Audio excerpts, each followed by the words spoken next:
All right, all right. LDBC. This is your boy Coach Shelton Harrison. You're live on the Coach Shelton Harrison Combat Sports Show live.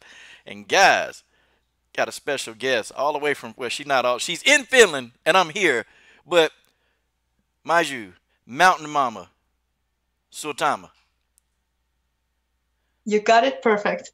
Yes. Hi, folks. I'm Maiju Suotama, fighting out of Suotama. Finland. And she just told me, Suotama. Okay, I got it. I got it. Okay, I'm never gonna forget again. She's fighting out of Finland. Y'all, got a special guest. This she's been around. If you don't know who she is, she's been around. She's been around since the Strike Force days. Okay, she's a pioneer in women's MMA. I mean, you are right. You're a pioneer. You was right Yeah, there. Okay, yeah. I'm old school. okay. No, but you're not old though. You very young. You're not old though. Let's get that out there. Okay, you're not old. Okay, so Mayu, you're back. Okay, you're back after a hiatus of over Yeah, 7 years, maybe 6 years. Okay, 6 years. Yeah. where you been? Where have you been? I know your fans, they missed you. Well, yeah. About the long layoff, so it was never planned. It just happened. I kind of felt like I wasn't making any progress. And then gradually I moved to competing only in grappling and nogi events and ADCC and stuff like that. And a couple of years passed. Then a friend of mine asked me whether I wanted to make uh, a new run to the top. And it kind of got me thinking that, yeah, well, the fire still burns. I think I still have something to prove.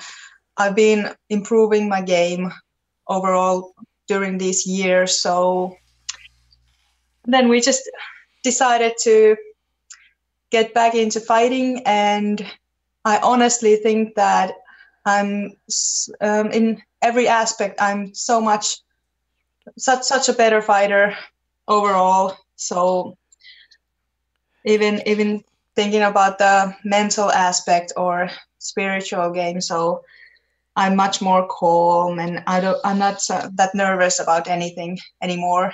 So it seems like a long time taking 6 years off, but overall it has only benefited me. Well, I'm gonna tell you, guys, I gotta semi disagree with you. Making progress like you won your last two fights, okay? Then you had somebody cancel a bout. They're probably scared, but you won your last two fights, and then you just disappeared. Like, I mean, so it wasn't the fact that you were winning. It's just it wasn't more of like a personal thing, like more so than winning. Yeah, it was more a personal thing. Okay, Yeah. I got you. You had some legendary fights, man, and you know what? We're gonna talk about some fights in specific because you know what? I'm gonna start with this first fight. I watched the fight. You and Helena Celine, okay? And I watched that fight because I've been watching a lot of your fights. I binge watching all the fights that I can find on you. I was binge watching, and man, you know what? You have a style, that the pressure style, Celine. I want to talk about that fight because I felt like you dominated like two and a half of the rounds. I felt like you dominated those rounds. And then, how did you feel when her hand got raised? Because I I'm a former boxer. I mean, I know how to score fights. Okay, I thought you clearly won that fight. Well, I'm not that sure about the result. I do agree with the results, and I did see a lot of improvement to be done in my own game. So you could say that the losses that I've had, they have always been more important than the victories, because after every loss, I've had to really tear everything apart and start to think that, am I doing things right, or should some changes be made? And it's a tough process, but I'm really grateful of all the losses. Also, it sounds weird because usually fighters don't want to take losses and they only want to keep on the winning track, but I've learned so much of every loss that I've taken so far.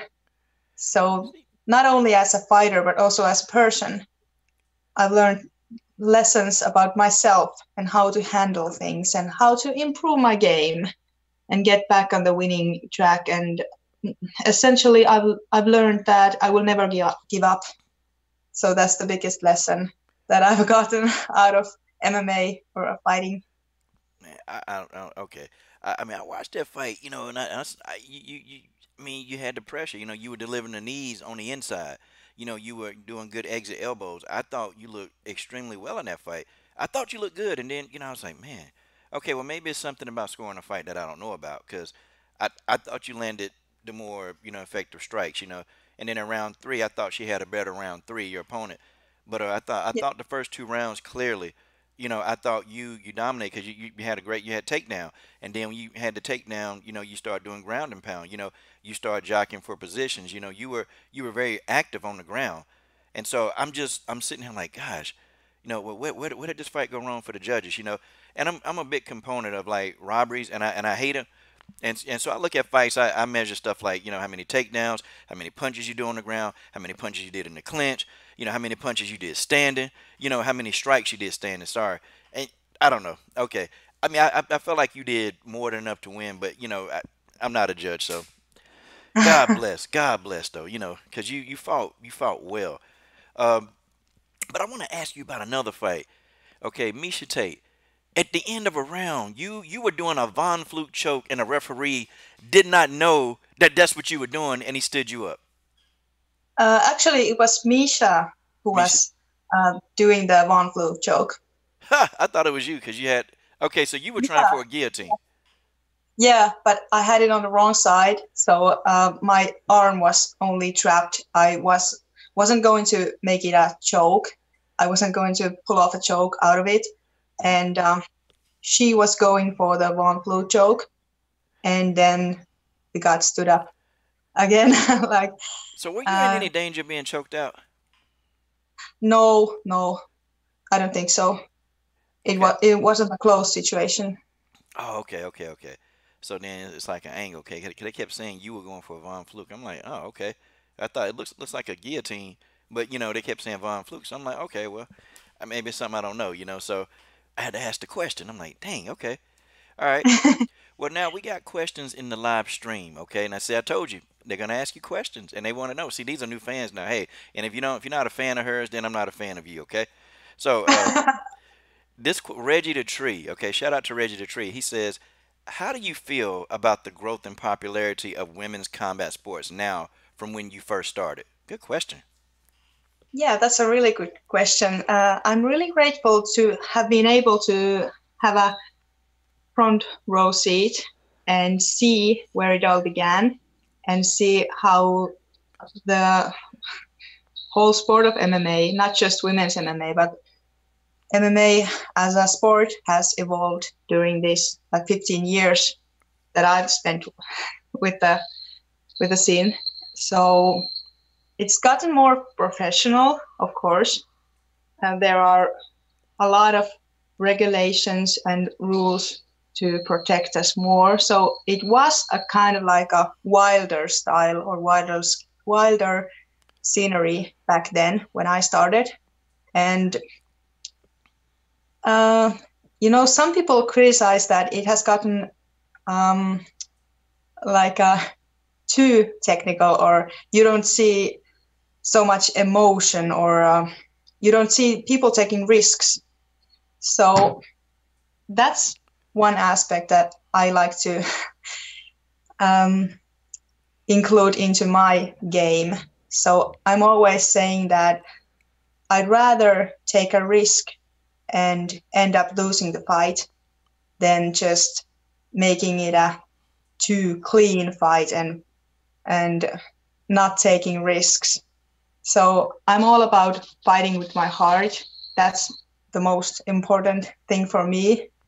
And overall, like I said, I'm really grateful to have been able to see this progress being made in women's MMA, in MMA, and I'm guessing we'll be getting much more attention and much more success in the future as well. Well, I tell you what, you're an exciting fighter. So let's go ahead and let's believe what you just said, okay? Listen, if you guys don't believe the Mountain Mama, then something wrong with y'all, okay? I believe everything she just said. I think you guys are gonna get more attention. Now, since you've come back, okay? Since you've come back into the game, I mean, you came back in strong with the rear naked choke. You came back in strong with a TKO, and it just seems like you just picked up right from where you left off. It just seems like and in fact, in those two fights, I feel like your skill set like drastically improved. Like and it was already good back then, but it's like now even you're doing things like when you're standing, like back in your strike forward days, strike I didn't see you doing a lot of feints, and now I Yeah, see you actually doing like little feints, and I'm like, wow, okay, she's evolved. Like for that 6 years, were you still like just training? yeah. During all those 6 years, I was still training and um, mostly training grappling and ground game. So that's a big strength of mine. I really like to get in the state of flow when I get to the ground. And, I never panic or I never have a anxiety when I'm fighting. So that's a big difference because in my earlier years, I was kind of nervous and I didn't have such a good confidence in my own skills.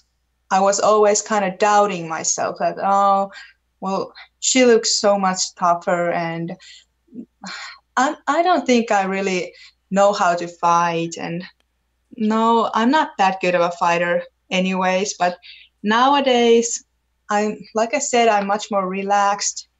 Also, having the right people in my team has helped me a lot.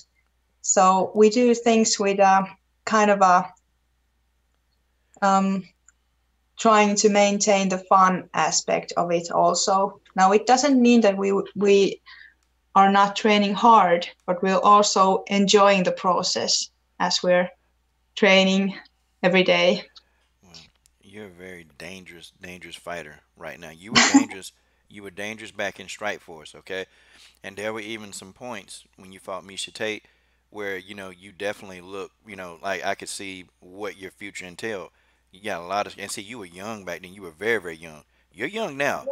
You're young now, Yeah, but you were in your early 20s, and, you were still learning. But, to do that against a savvy, cagey veteran like Miesha Tate, I was like, okay, yeah, this girl is definitely, she's got it, you got the whole package, and now with this new version of you 6 years later, you know, you're a total package. I think you'll give anybody in the bantamweight division a problem.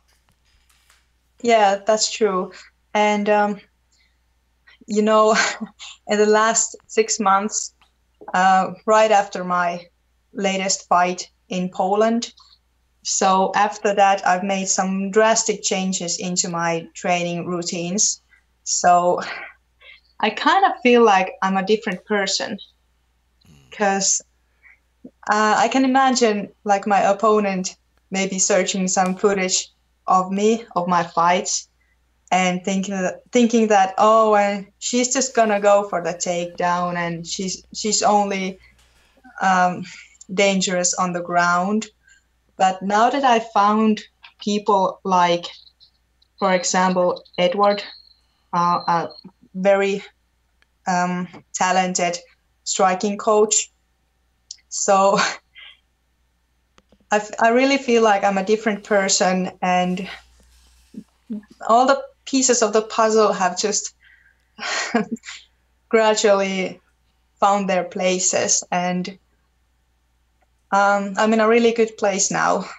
So Yeah, you look I'm like a happy person. Like, yeah. And I'm planning on bringing fireworks to my next fight in 2 weeks and making a big statement and hopefully um, getting getting a contract in the US. okay, guys, she said fireworks. Listen, Look. We got the mountain mama, Suotama. I got it right that time, right? Yeah, yeah. Did I say it right? Yeah, yeah, that's perfect. You sure? Yeah, Okay. Well, anyway, we got Mountain Mama here. Listen, you better tell your mom, tell your granddad, tell your little sister, tell the guy with the stinking breath on this. Look, get him in the stream because we've got her here. All right, now we got a couple of questions, okay? And I'm yeah, constantly, I'm paying attention. I'm multitasking. Trust me, you're the topic of conversation here. Okay, okay, Rugby Queen. Oh, she asked you about a fight. Okay, she says, okay, who do you pick to win Valentina Shevchenko versus Nico Montano. She just wants your pick. yeah. Okay, so Valentina is definitely one of the most talented strikers, and she's also very physical for the flyweight division. So I do think that she does have uh, the skill set and the physicality to take the defending champion. And I'm excited to see um, kind of like the whole flyweight division develop because it's quite a young and a new division. So seeing more matchups of maybe Valentina Shevchenko and other um, title contenders. Um, I'm looking forward to the fight as a whole. Not saying that I'm underestimating Nico Montano.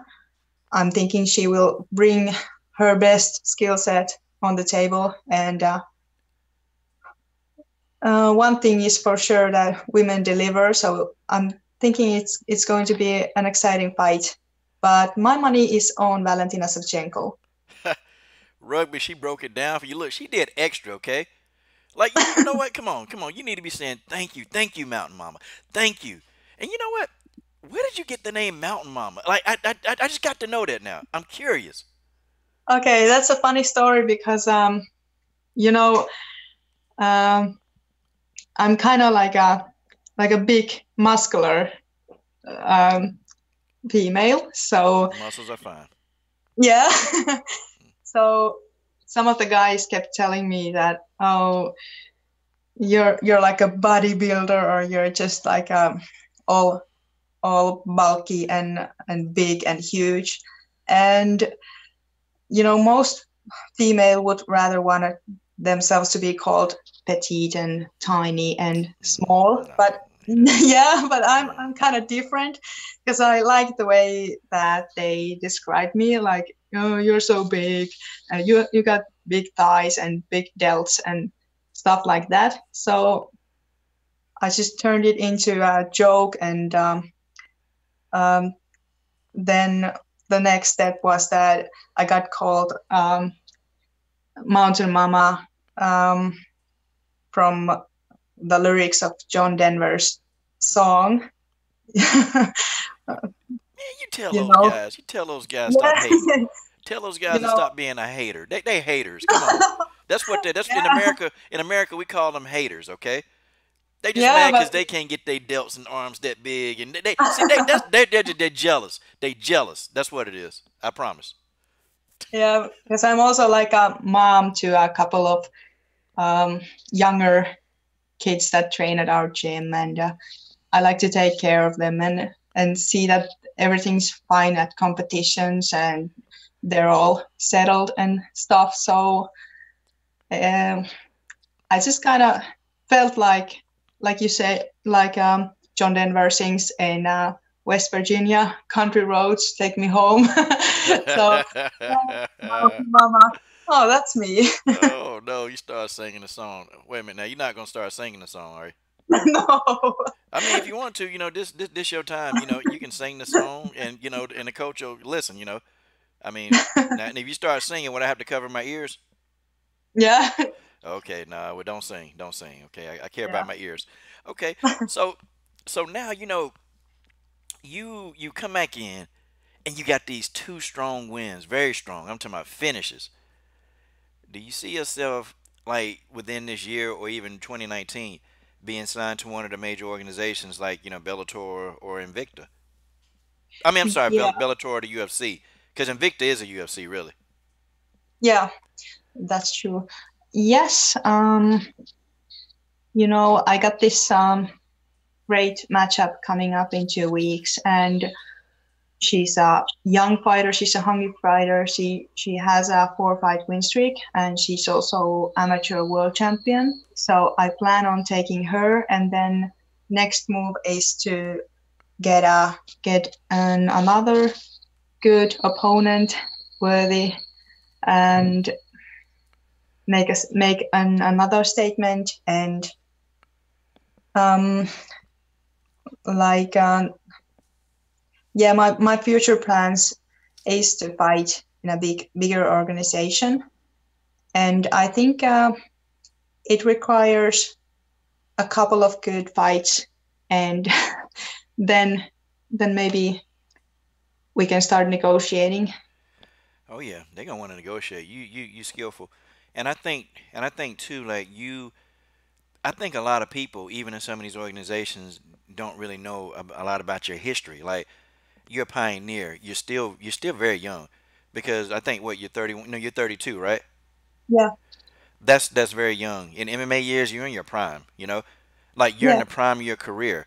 And their fighters fighting. Honestly, there are people still doing it. They're 36 and 37. These are your prime years. You're at your highest skill level right now. I think when they see you, when they really see you fight, and they really like, whoa, who the hell is the Mountain Mama? Who's that? That's what they're gonna say, and then they're gonna be like, wow, you know what? We need to bring. I mean, we need to sign her to a multi-fight contract. That's what we need to do. Um, yeah, I really feel it because I binge watched so many of your fights, every one that I can find, and you got almost every base covered. Every single base, and I can't see why you won't even be successful on the next level, because you're already on the next level. You've been on the next yeah. level for years.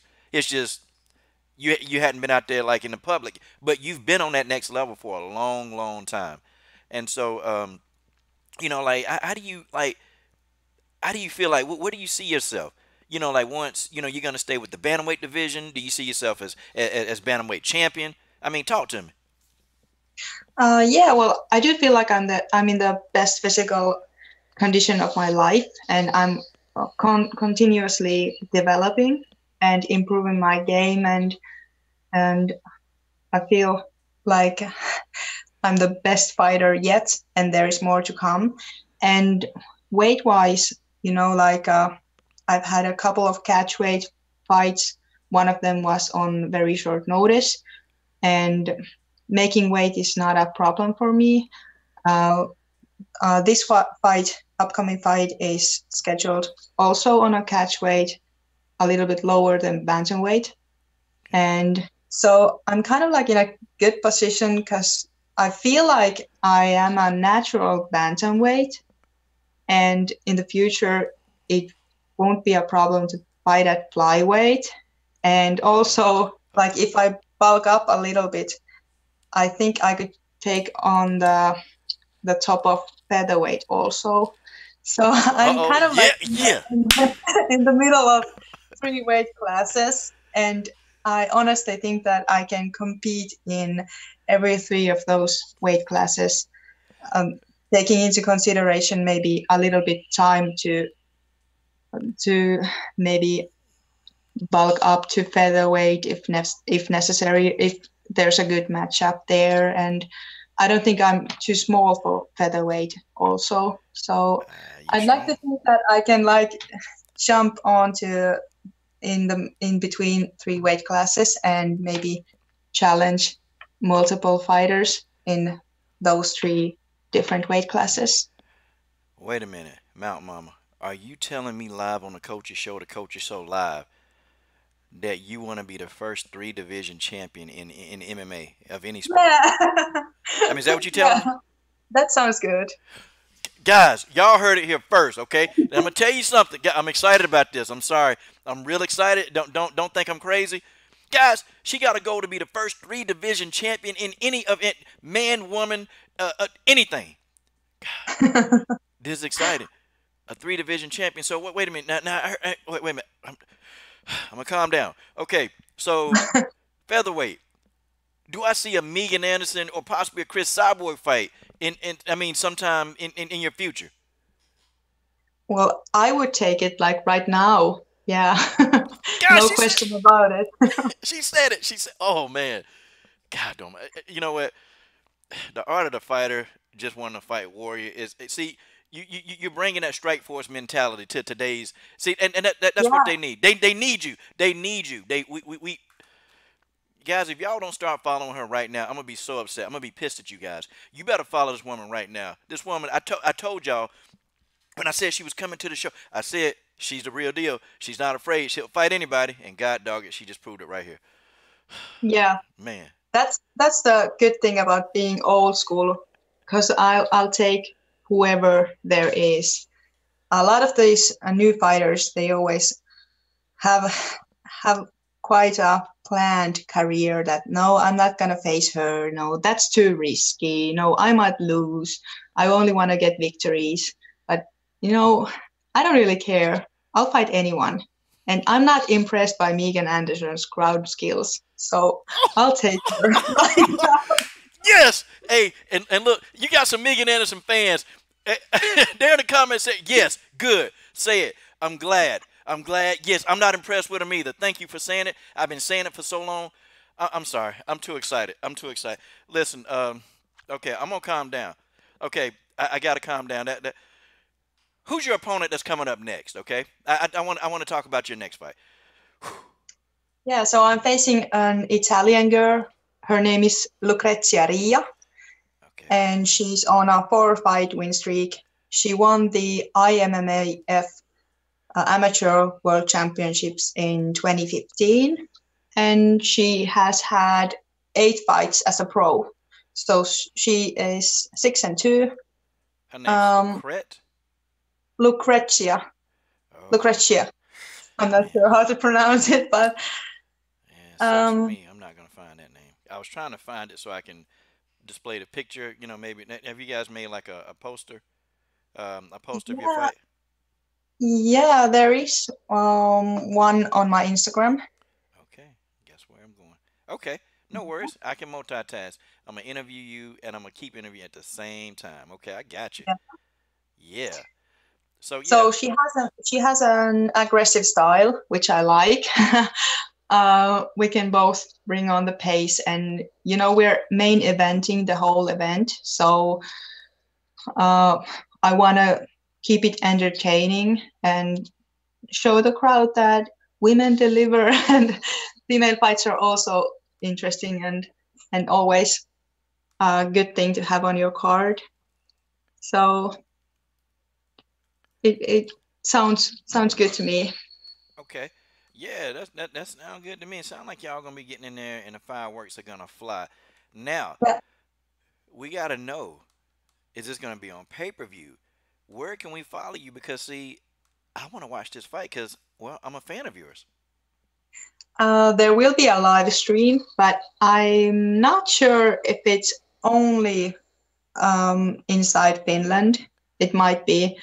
Are you serious? Um, yeah, but Okay, uh, this is it will disappointing. be posted after the fight, um, also on some page, so you'll be able to see it afterwards if the stream doesn't work overseas. I'm gonna cry. I mean, I'm gonna cry. Like this is really sad. Like, okay, don't worry. If it's anybody who can find it, I'll find it. Okay. If it's a pay-per-view, I'll find it. Okay, and I'll pay for it. If it's there, if it's in existence, I will find it. Trust me. I always do. I found fights that nobody can find. I promise you, I'll find it. No worries. Okay, and the fight organization is called what? The promotion is called Karelia Fights. Okay. All right. I'll find it. I guarantee I'll find it. And Yeah. then and I'll tell you about the fight after you're done fighting. Watch. I'm telling you. I'm gonna be watching the fight. Guaranteed. Guaranteed. Okay. So guys, okay, one last a few more things and then I'm gonna let people like I'm gonna let them ask you questions. They've started asking questions, but the questions were so good I had to ask you right then and there. Now, You work out with Mina Grusanda, right? Yeah, she's on the same team as I am, and we both had fights in Poland. So um, she's such a sweetheart, and I love her, and I'm seeing her as the number one atom weight Yeah, in the world, and taking the belt that actually belongs to her in Invicta, and Minna, she's a real deal. yeah. I've interviewed Mina. Well, I've interviewed her 3 times. You know what? Yeah, Y'all have a similar style, and I noticed that with a lot of Finnish fighters. Like you guys, you will engage in a clinch. Like you guys love to control a clinch, and then back your opponents up into the cage, and then you guys resort to throwing knees and punishing your opponents on the cage. I saw some of your earlier fights in Strike Force, and I'm like, wow, like it must be a Finnish fighter thing because Minna, she does some of the same things that you do, like you guys in yeah. love a clinch. Is that a Finnish thing that they teach you guys, or is it it's just a coincidence that you and her have the same style, sort of? Well, it's a good thing that you brought that up. I haven't thought about it before, but it might be a Finnish thing.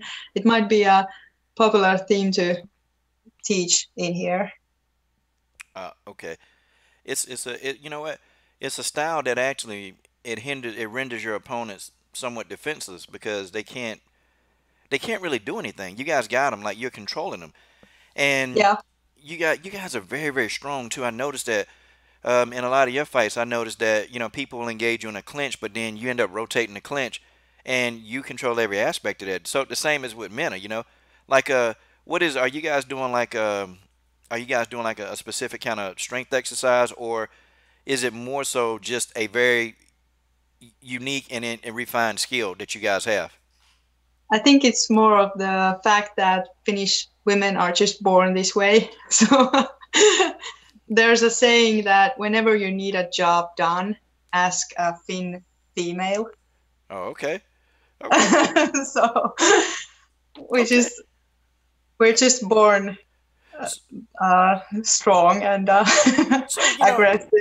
if you're at a finish, let's just say if you're hanging out, maybe like at a finish bar, you're hanging around. You mean in a bar fight, we could just look to you and you could go over there and you can just smash, some guy over there. I mean, you could probably take control of that fight, right? If it's a bar fight. Yeah. Oh, I love it. I love it. I love it. Okay, what do you think about that decision? Okay, I'm gonna ask you some questions about the men of Grisant because you finished, and I know you can elaborate. What do you think about the decision on that fight? Well, obviously, I didn't agree with the judges' scorecards, and um, it was a surprise that they saw the fight the way they saw it. And I do think there is a need for a immediate rematch. And also, um, her opponent's camp kind of showed that even they didn't believe that uh, Yin had won the fight because they had to bring up some lousy lies about Mina. Yeah. They had no other explanation of why. uh, Um, they had no other things to criticize about Mina's performance, so they had to come up with some stupid lies. So I'm not sure if that's the kind of demeanor you'd like a champion to portray, but She's you not a know, champion. yeah, I'm looking forward to maybe seeing a rematch and Minna taking a knockout or a submission victory so that they don't have to deal with her opponent ever again, making a clear statement that they're on a different level. And Yeah, they try to use the old like the smelly wrestling trick, and I used to, I boxed, and I did BJJ for 3 years, but I boxed for about 10, and even in boxing, they that's the old trick like some of the veterans would use. It's a smelly, like you come in and you make your body odor just like not great. so it'll distract your opponent. I had people in boxing do that to me, but it's very rare, and I think that, and I got to give a shout out to Laura Sanko, because Laura said, well, I interviewed Mina. I was right beside Mina, and I didn't smell anything. I think you guys are just reaching, you're making this stuff up. And I'm gonna tell you why, okay? First, and I can say it because I'm a fan. So, Jin Yu Yeah. Fry, she got knocked out. She got knocked out by Su Ham viciously. I mean, it was a vicious knockout, okay? She comes back and she fights Minna Grusander, who dominated her for 4 rounds. I gave Jin Yu Fry maybe 1 round out of all those rounds. Like, Minna dominated that fight, okay? And she gets dominated by this girl from Finland. And so I think that they thought it was just popular. Hey, let's just go ahead and rob the Finland girl. Let's rob her, okay? Because, well, she's got a future. She'll have other fights. But, Jin Yu Fry right now, she's a bit more marketable. We can do this. We can actually put her on posters, and people would flock to the posters. See, I'm telling you, I think she was a victim of just being from a foreign country. And that I promise you, okay? I've seen many fights. I've seen robberies, okay? This is probably one of the biggest robberies that I've ever seen, okay, in women's MMA. And women's MMA hadn't been around very long, but that's one of the biggest robberies, okay? They had to have that girl win. And I know next time Minna is gonna have to think knockout. Now it's just that they're not gonna allow her to walk out of there with that belt unless she takes Yeah, it. She's gonna have to take that belt. I Yeah, do agree. yeah. And she couldn't beat Minna, and they couldn't beat Minna in a cage. They couldn't do it. So they had to do something outside the cage, okay? Because they were embarrassed, okay? Because wait a minute, practically this Finnish girl who took a short notice fight the fight before won, okay? So Minna was a underdog in the fight. So this underdog, almost unheard of girl from Finland, goes in and dominates your soon-to-be champion that you wanted to be. No, it was embarrassing. So the husband had to come out and say something, because you're embarrassed, instead of just being a man and say, hey, it was a competitive fight. Even if he would have said, I thought my wife won the fight. It was a competitive fight. She's a good competitor. Maybe we'll do a rematch. See, that would have been good. But Yeah. no, no, no, no, no, no, nope, nope. We got to pick on the Finland girl. Nope, we got to make fun of the Finland girl. Okay, I got it. I got it. I see where we're going with this. Yeah. But I also love the way that Minna has been portraying herself, because she's not allowing these ridiculous accusations have any control of her emotions or her everyday life. So I truly think that she will be a great champion, and making it honestly, and not leaving any room for speculations. Okay, I love it. Leaving no room for speculations. Gosh, Miss Mountain Mama, I honestly, from the bottom of my heart, really appreciate you coming on.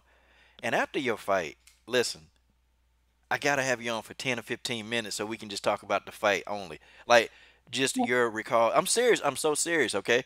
Um, cause I mean, is that okay with you? 'Cause I know you're busy lady. You sure? Yeah, yeah, sure. That's great. Sounds great. Okay, see, now Finland is my favorite place now. See, it was it was North Carolina, but now it's Finland. Okay, see, all because of you. I'm just kidding. I'm kidding. Well, no, I'm not. I like Finland. I like Finland. All the Finnish fighters I've interviewed, I've had some of the most fun. Okay, had so much fun. But okay, I always do closing thoughts. Okay, on my show, closing Yeah. thoughts. Okay, do you have any closing thoughts about you as a person, and any shout outs? Well, like I said, I'm ready to take on whoever's next.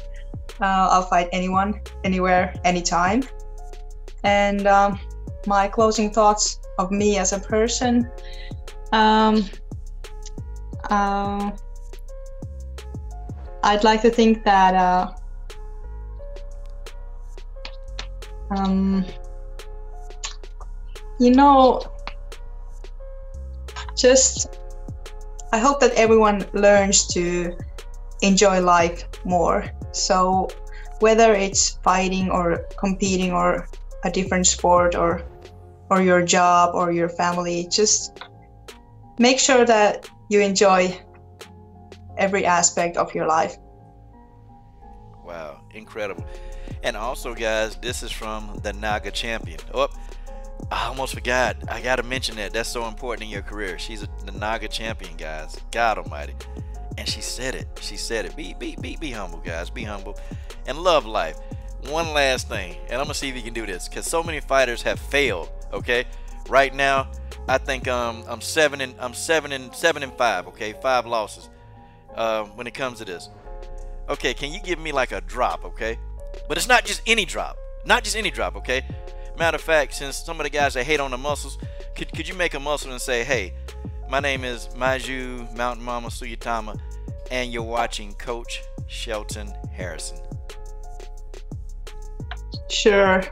Go for it. My name is Maiju Mountain Mama Suotama, and you're watching Coach Shelton Harrison. Yeah, what? She said it right. She said it right. Who said she wasn't gonna say it right? Yes. Finland, now my #1 country in the world. Thank you. Thank you. I appreciate the interview. You are an amazing fighter. Yes. One love for Finland. And after your fight, we're coming back on, okay? We're going to talk about it, okay? That's the deal. I'm telling you. And you know, be excited because you're already excited. Thank you for gracing everybody with your presence. And I mean that. You're an amazing fighter. You're an extraordinary, wife. Everything else that applies to you. May God bless you in everything you do. Thank you. Thank you. And good. Bye-bye. Bye, everybody.